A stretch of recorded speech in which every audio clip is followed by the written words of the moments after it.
thing that you have a problem with is that, well, this happens, right? You hold your phone, one-handed, recording. We are dynamic beings. We are metal skeletons surrounded with bags of water. These bags are made out of carbon. It's literally what you were made out of. You cannot stop this. And then, of course, you're all exercise science majors, so if I make you sit for more than about 5-10 minutes, you all sit in the chairs because you can't stop sitting. You gotta move, you gotta move. You're not computer science chair students who can just sit there like a bus driver. You can't do that. You got that wiggles. So, you gotta cure those wiggles. When you're holding your phone, of course hold it with two hands, because frankly, how much did this cost? I bought this outright. $1,000. $1,000. I paid it up front so I wouldn't have to pay it on my plan every day or every month. Right? Comes out about $200 less if you pay it up front. I have the money, so I can make it happen, you know? Two hands, elbows in. Right? Elbows in. I'm holding on to it. I got a good grip on it. And because I got my elbows in, really kind of use my core here, I'm not bouncy. I'm not bouncy. Right? That's number 2 is my green pen. Elbows in. Two hands. Elbows in. And that's kind of true for when you're using our video recorders too. When I get the camcorder part out here, and we're using camcorders, well, you gotta have two hands on it. You got one hand in the strap, you got the other hand kind of holding the visor. Gives you much more control. Bring those elbows in so you're not so bouncy. Okay. The next part, you're all pretty good with this. You don't want to like do that, because again, it's that bouncy thing. You want to have this in, so you got to turn with your core, right? And you turn with your core. Look how different that is. When you're recording right now, if you turn like this and you turn like this, notice how much more smooth this is. Oh yeah, that's what you want. Keep that nice and smooth. Okay. So core, turn with core. Engage these muscles, engage these muscles. Large, long strand muscles, nice and smooth motions. Next, you might have this on your, I'm not sure, I know I have it on mine. I'm not sure if you can see that, but I've got the grid lines up. And if you can turn those on your phone, it's a good idea to do so. Same thing with the camcorders, they all have a grid line function. I want you to play the camcorders, you can't break them. They're very simple set technology, it's not like you're gonna break it. But the important part of the grid lines is that it lets you know where the center 75% of the screen is. If you look at your camera here, you might be able to see it, depending on what camera you have. You might be able to tell that it's a rounded lens. They all are. All cameras have a rounded lens on it. And so that it can collect as much light as possible. The problem with that is that the edges of the screen will become fisheye. They're bowed. The software in your phone corrects for that somewhat. It's not the best. It's really hard to do. Our computers are all kind of crap anyway. If you took me for 111, you know already. Our computers are crap. So you want that center 75%. Whatever the action's happening in front of you, you want to keep that in that nice center grid lines in there. Right? And you know that it's a fisheye lens, so things that are closer get real big real quick, and things that are farther get real small. That's 75%. That's called the safe zone. The safe center 75%. Okay. Keep in center 75%. Then the fifth thing. This is with if you have a handheld device. All right. Professionally, in our third project, we're going to use tripods. So we'll get to have nice, smooth footage and all that kind of stuff. But if you're following some action, you've got your phone, we're doing the bug hunt challenge in the next project, you gotta shoot a thing off a cone or whatever, you're gonna stand there, you have to do multiple takes.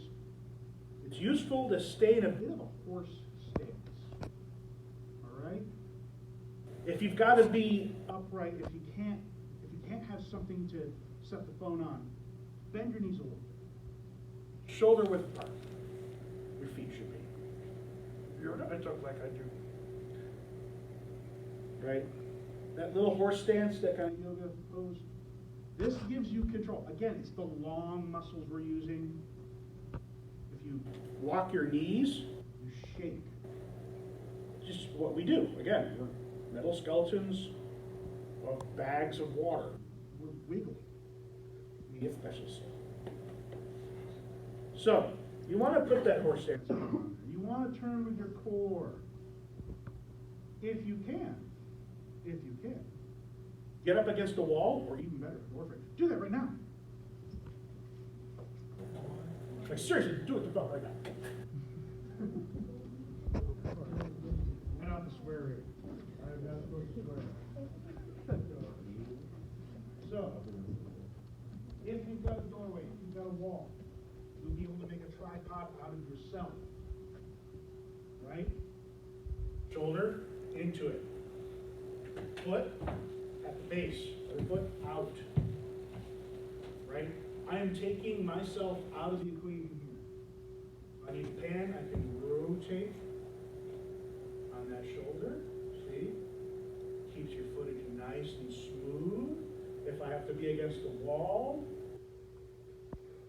I'm not going to have both feet out. I'm going to have one foot back, one foot forward, put my back into it. Right? Again, if I have to rotate, I can do that. Keeps it nice and smooth. I can pan across. It's not all bouncy. Right? If I have a desk, or a half wall, or a chair, or something of that sort of thing. Yeah, make a tripod out of myself. Try this out. Foot, chest. Now this area here could be your breastplate, could be lower. Into the edge of the desk. Hold it like that. Right? I'm letting this put all my weight, wiggles into the desk. And I'm just having my arms, holding it. Again, I'm 3 points of contact. 3 points of contact. Triangle is the strongest natural shape, the strongest, simplest natural shape in nature. That's why there are lots of things in threes, Fibonacci sequences. Trees grow in that way. It's important. This is how you get it. Okay. Those are your 5 things. Horse, stance, or 3-point contact. Last 2 things. Right, these give you good video. This is how you have to handle your camera. This is how you have to handle a camcorder without a tripod, too. Not much different. A little bit bulkier, actually good. It makes it easier to hold it. The camcorder with your hands will strap. Things you have to consider though. These are just things that you need to have in your head when recording, no matter what. They're kind of common sense. One of them is audio. Okay, just remember, this is designed to pick up your voice, like at close ranges. So your breath will oftentimes end up on whatever you record. Sounds real weird. I got asthma. It's even louder. Sounds real weird, man. Sounds like you're stalking something. Whoa? What? Just keep doing it. What are you talking about? I'm recording you. There's probably a video online right now. Because today I got my new couch.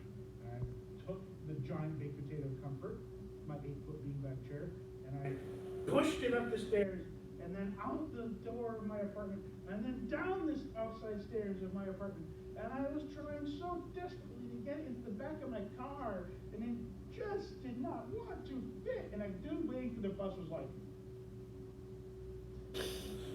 for like 10 minutes. Right, so he has his phone up, he's recording me, he's smoking a cigarette.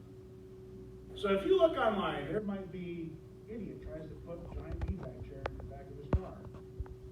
Technically it does fit. I just needed someone else to kind of push the edges in. That's really all I needed. It's all by myself. I've done it before. I've had to move that thing. But you know, you're gonna hear it on the internet. You're gonna have like a moving GIF of sound, be like.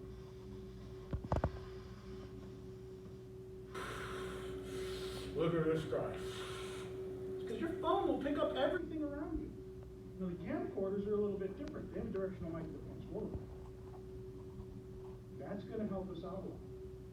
So it's not as bad on a camcorder, but you do got to be aware of the audio, especially on your phone. And it is tuned to pick up voice sounds.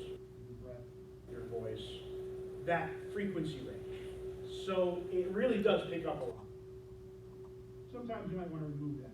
Many phones have that capability, you can remove the audio. If you have that capability. And then the last one here, last one is this, lighting.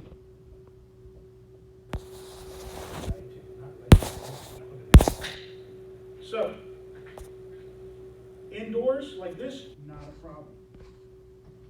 Fluorescent lights, there's diffusers on them, it makes the lights scatter around. It's a lot easier to see. I can turn one more light switch on and get a little bit more light in here. I don't know if it's worth it. But you get the idea. Lighting's good. Outside, that's a different story. I mean, we are in central New York.